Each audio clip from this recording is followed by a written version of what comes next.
nation is God's idea. Imperialism is an idea for war, it is satanic. Now, we must realize that 3 centuries before Jesus Christ, Alexander the Great had begun European imperialism. Greek empires disintegrated. A few decades before Christ, Rome consolidated imperial spirit of subjugating other people through wars. Imperialism means war, they go together.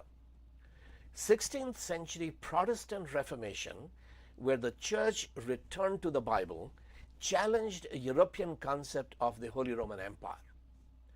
That was the movement that began the religious wars between the Bible's idea of sovereign nations and the European idea of building empires. Now, that conflict continued for generations.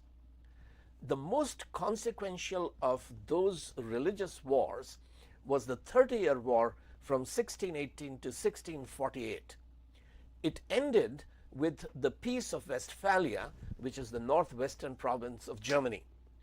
That peace introduced the Bible's concept of nation as an alternative to Europe's idea of empire.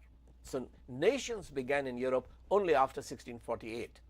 Europe had baptized the pagan idea of empire as Christendom or Christ's kingdom. The Peace of Westphalia, 1648, concluded with recognizing the Netherlands, which is the Holland, and Switzerland as sovereign nation states, like ancient Israel. They were made independent of the Holy Roman Empire, which was Spanish Empire. Pagan empires, including Islamic caliphates, they do not respect national borders. Hinduism had turned imperialistic expansion of one's little kingdom into a religious ritual called Ashwamedh Yagya, the horse sacrifice, in which one king, in order to become emperor, sent his soldiers to take over other people's lands. Now, in contrast, the Bible taught that God's idea of peace on earth includes creating sovereign nation states with defined borders. They would govern themselves in their own languages, in their own territories.